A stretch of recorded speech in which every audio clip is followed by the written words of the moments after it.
اللہ نے یہ بخشی اور ہمیں جو زندگی عطا کی کہ آج ہم کے شب قدر کو ایسے منائیں کہ جیسے ہمارے امام زمانہ ہم سے چاہتے ہیں کہ اسی طرح مومن اپنی بارگاہ میں ہماری بارگاہ میں آئے تاکہ وہ خوشنودی پروردگار کو حاصل کر سکے۔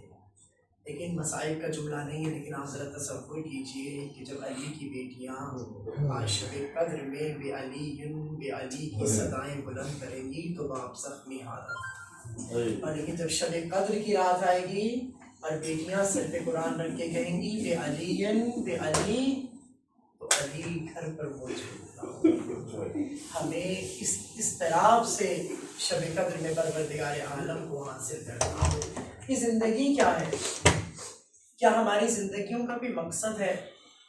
ہم نے مقصد حیات کو جانا اپنی نامعلوم زندگی میں کہ اللہ نے ہماری سانسیں کتنی رکھی ہیں، 23 برس کی ہے، 3 برس کی ہے، 25 برس کی ہے، 40 برس کی ہے، 60 برس کی ہے، کتنے برس کی زندگی ہے، اور اس زندگی میں ہمارا مقصد حیات کیا ہے؟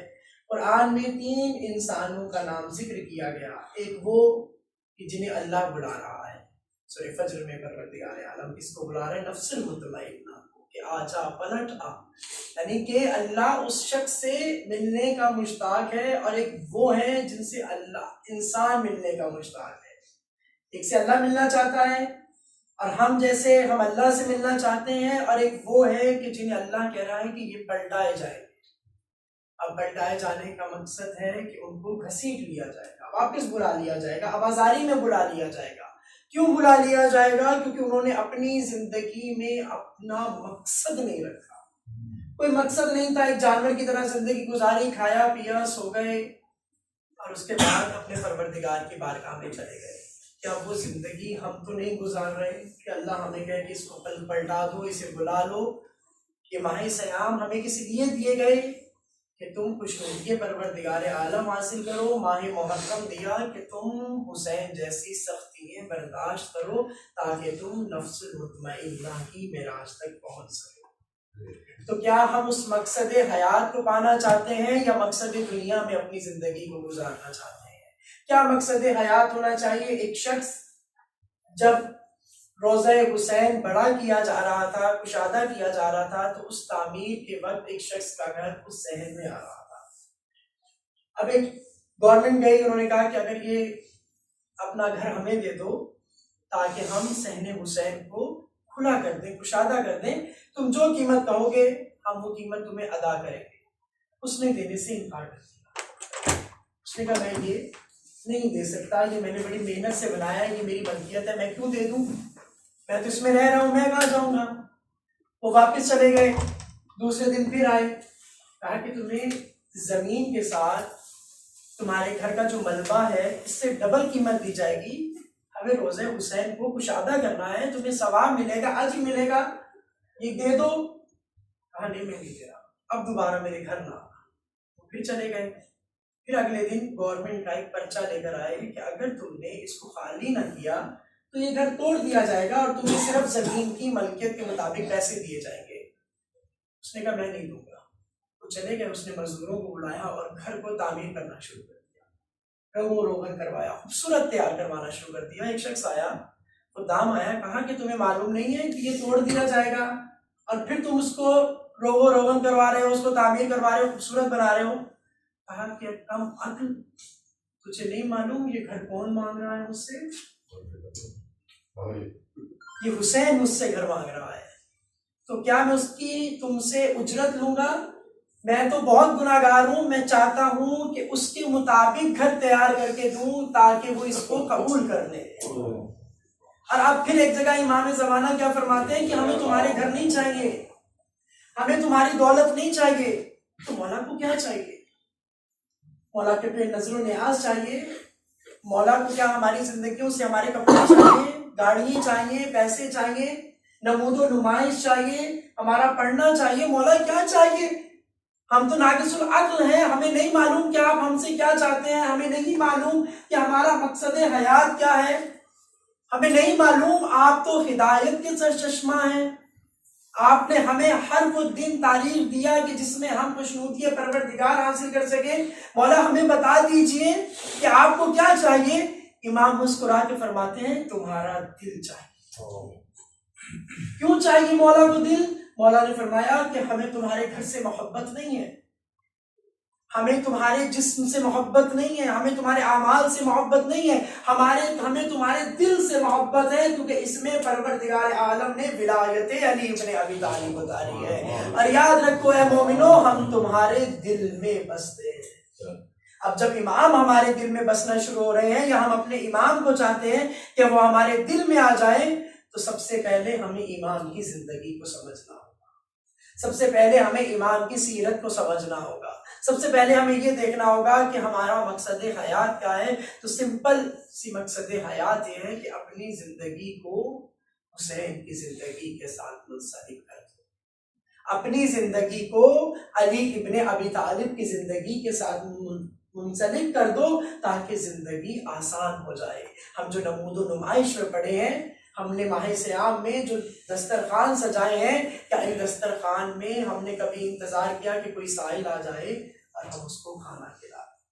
ہم نے کبھی اپنے اس دسترخوان سے اپنے کھانے سے پہلے ایک تناول پلیٹ تیار کی ہو کہ شاید کوئی باہر بھوکا میری پلیٹ کا انتظار کر رہا ہو؟ ہم نے کبھی یہ سوچا کہ ہمارے امام نے کبھی کوفہ کی سرزمین، مدینہ کی سرزمین پہ منبر پہ بیٹھ کے یہ نہیں کہا تھا کہ آؤ مجھ سے راشن لے جاؤ، آؤ میں تمہیں رزق دیتا ہوں؟ علی کہہ رہا تھا سلونی سلونی، تم جو پوچھنا چاہتے ہو مجھ سے پوچھو۔ ایک شخص نے آگے کہا مولا کوئی ایسا خطبہ ہے کہ جس میں نقطہ نہ ہو؟ ہاں ہے تو نہیں، اگر تو کہے تو میں پڑھ دوں، کہ ہے تو نہیں، اگر تو چاہتا ہے۔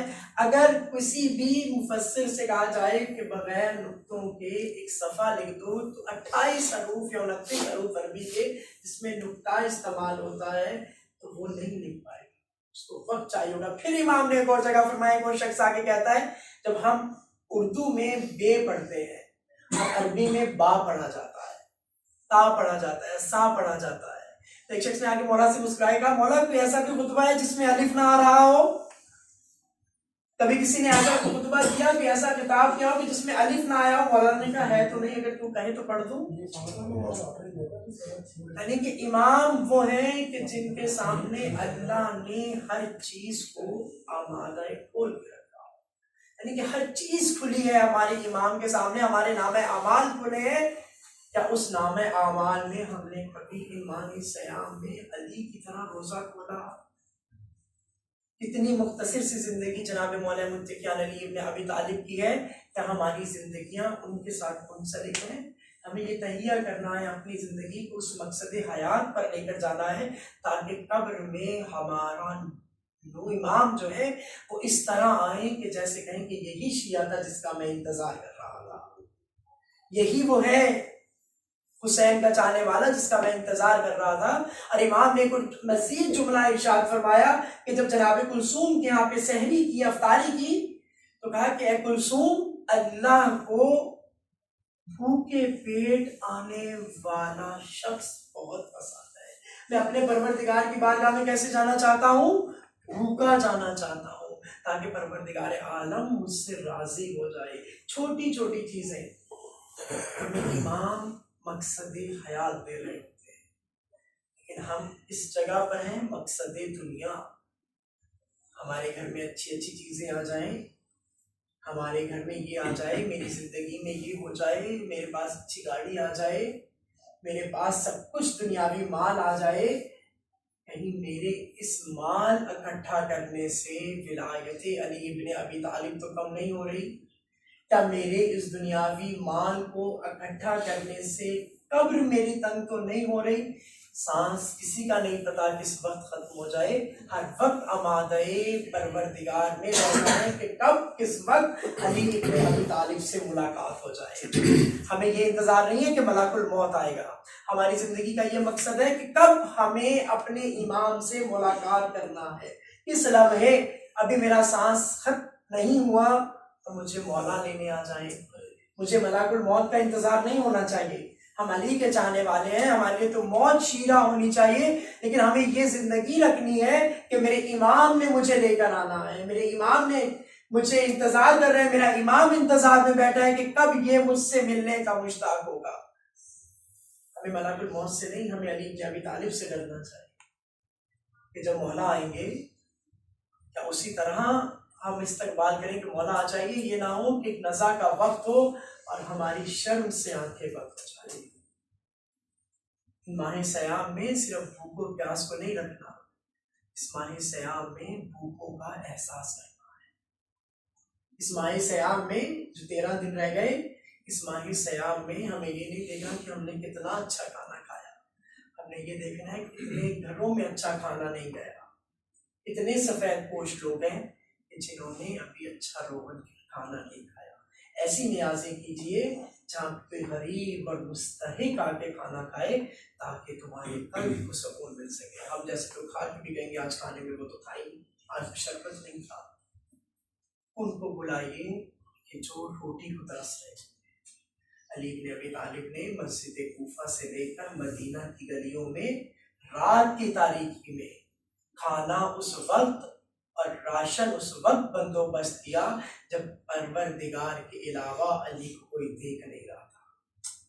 رات کی تاریکی میں اٹھ کر کوفہ کی گلیوں میں علی نے رزق تقسیم کیا، اور جب علی اس دنیا سے گزر گئے تو لوگ پریشان ہونا شروع ہو گئے، اچھا یہ علی تھے، یہ علی تھے جو ہمارے گھروں میں راشن تقسیم کیا کرتے تھے، ہمارے بھوکے بچوں کو کھانا کھلایا کرتے تھے، یعنی کہ جانے کے بعد اگر عمل پتہ چلے تو وہ رضائے پروردگار عالم کے لیے ہے، اور اگر ہم مقصد دنیا کے لیے عمل بجا لا رہے ہوتے ہیں تو ہمیں یہ ظاہر کرنا پڑتا ہے کہ میں نے یہ عمل اختیار کیا۔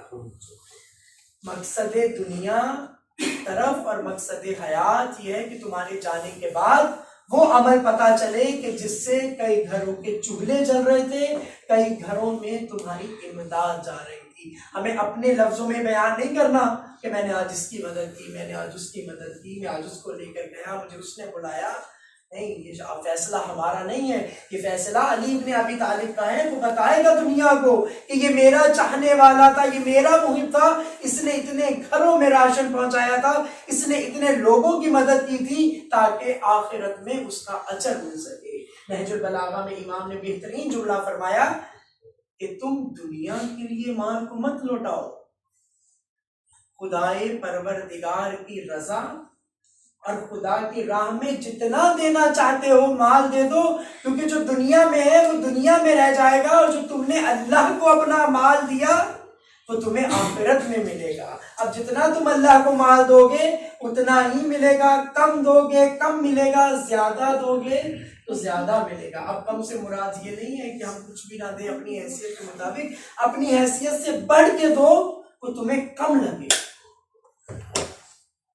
اللہ کی راہ میں اگر دے رہے ہو تو اپنی حیثیت سے بڑھ کر دو، لیکن وہ تمہیں کم لگے، کیونکہ اللہ کی بارگاہ میں جتنا کم اور خلوص نیت سے ہوگا اتنا ہی اس کی بارگاہ میں قبول و منظور ہوگا۔ اللہ کو کوئی کوانٹٹی نہیں چاہیے کہ 25 لوگ آئیں، 100 لوگ آئیں، 1000 لوگ آئیں، اللہ کو کوالٹی چاہیے۔ جتنی اچھی کوالٹی ہوگی، جتنے خلوص سے انسان اپنے گھر میں فرش ولا، فرش عزا اور رضائے پروردگار عالم کے لیے وہ کام انجام دے کہ جس میں صرف کوالٹی ہو تو اللہ کو بہت قبول ہوگا۔ اس میں کوئی نمود و نمائش نہیں ہونی چاہیے، لیکن اگر انسان اپنے آپ کو اونچا دکھانے کے لیے کام کرے گا، اپنے آپ کو صحیح ماننے کے لیے کام کرے گا تو وہ اللہ کی بارگاہ میں قبول نہیں ہے۔ عزیزان محترم، کیونکہ ہم اہل بیت سے منسلک ہیں، اہل بیت وہ کام انجام دیتے تھے جو سوائے پروردگار عالم کے علاوہ کسی کی بارگاہ میں نہیں جاتا تھا، نہ انسانوں کی، نہ دوستوں کی، نہ احباب کی، نہ رشتہ داروں کی۔ انہیں کسی سے کوئی غرض نہیں تھا، انہیں جو غرض تھا وہ تھا کہ کاش میرا رب مجھ سے راضی ہو۔ جن سے پروردگار اس دنیا میں آنے سے پہلے راضی رہا ہو، وہ اس دنیا میں کیا مقصد لے رہے ہیں کہ کاش پروردگار عالم ہم سے راضی ہو جائے، اور ماہ سیام میں